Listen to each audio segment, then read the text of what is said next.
ንጉሠ ነገሥት አፄ ዮሐንስ አራተኛ ስለ ሀገራቸው ዳር ድንበር ስለ ግዛትና ሉዓላዊነት አልገዛምና አልንበረከክም ባይነት በተግባር ያሳዩ መሪ ነበሩ። ንጉሠ ነገሥቱ ሀገራቸውን ላለማስደፈር ስለ ግዛት አንድነትና ሉዓላዊነት አንገታቸውን የሰጡ በክብር እየተዋደቁ የተሰዉበትን የመስዋዕትነት ዕለት በየዓመቱ ይታሰባል። ዘንድሮ ለ137ኛ ጊዜ አፄ ዮሐንስ አራተኛ በጀግንነት ሲዋደቁ የተሰዉበትን ዓመት በተለያዩ መርሃ ግብሮችን እንደሚታሰብ የትግራይ ባህልና ቱሪዝም ቢሮ አስታውቋል። የትግራይ ባህልና ቱሪዝም ቢሮ ኃላፊ ዶክተር አጽብሃ ገብረ እግዚአብሔር የአፄ ዮሐንስ አራተኛ 137ኛ ዓመት የሰማዕትነትን ክብረ በዓል ከየካቲት 29 እስከ መጋቢት 2 2018 ዓ.ም ድረስ እንደሚከበር ገልጸዋል። የንጉሱን የተሰዉበትን ዕለት ሲዘከር ታዲያ ትተውት የሄዱት እሴቶች መጠበቅ አለብን ብለዋል። የንጉሠ ነገሥት አፄ ዮሐንስ ለልማት መሰረት የሚሆኑ ቅርሶች ጥሎ ያለፉ አባት ናቸው። ጠንካራ መሪ ናቸው። ስለዚህ ይህንን የ137ኛ ዝክረ በዓሉን ለማክበር የተዘጋጀ ፕሮግራም ነው። ከዚህ ፕሮግራም ብዙ ልንጠቀምበት የምንፈልግ ነገር አለ። አንደኛው ከታሪክ መማር የምንፈልጋቸው ከንጉሠ ነገሥት የወረስናቸው ብዙ ቅርሶች በየቤተ መዘክሩ፣ በየአድባራቱ፣ በየቤተ ክርስቲያናቱ አሉ። እነዚህ ለምርምር በጣም መሰረት የሆኑ ለቱሪዝም ልማት መሰረት የሆኑ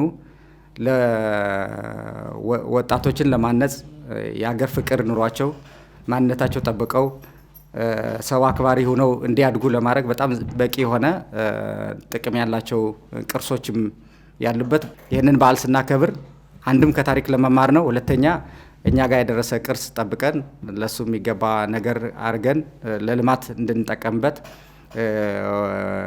ወጣቶችን ለማነጽ እንድንጠቀምበት፣ አንድነትን ለማጠናከር እንድንጠቀምበት፣ ሰላምን ለማስፈን እንድንጠቀምበት የሚረዳ በጣም ሰፊ የሆነ ጸጋ ያለበት ክብረ በዓል ነውና የትግራይ ደራሲያን ማህበር ተወካይ አቶ ኃይላይ ሀድጉ በበኩላቸው ባለፉት 13 ዓመታት የአፄ ዮሐንስ አራተኛ ለሀገራቸውና ለሕዝባቸው ሉዓላዊነትና ነጻነት የነበራቸው ቁርጠኝነት በአጠቃላይ ስለ ንጉሠ ነገሥቱ አፄ ዮሐንስ አራተኛ ታሪክ ለመሰነድ የተለያዩ ስራዎችን መሰራታቸው ገልጸዋል። ይህንን የመጀመሪያ ስራ እንጂ ገና ያልተቋጨ በመሆኑ የመሰነድ ስራውን እንደሚቀጥልም ገልጸዋል። አፄ ዮሐንስ አራተኛ ከወራሪ ኃይሎች ጋር በመዋጋትና ወራሪዎችን ለመመከት በ1881 ዓመተ ምህረት በመተማ ላይ መስዋዕት የሆኑ የሀገር መሪ ናቸው።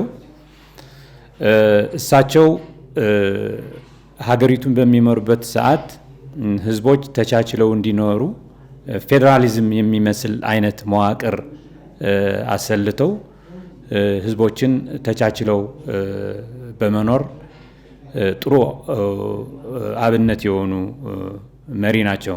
የትግራይ ደራሲያን ማህበር ላለፉት 13 ዓመታት ጀግናውን በመዘከር የተለያዩ ዝግጅቶችንና እሳቸውን ሊያወሳና ሊዘክር የሚገባ ጉዳዮችን ሲያሰናዳ መጥተዋል።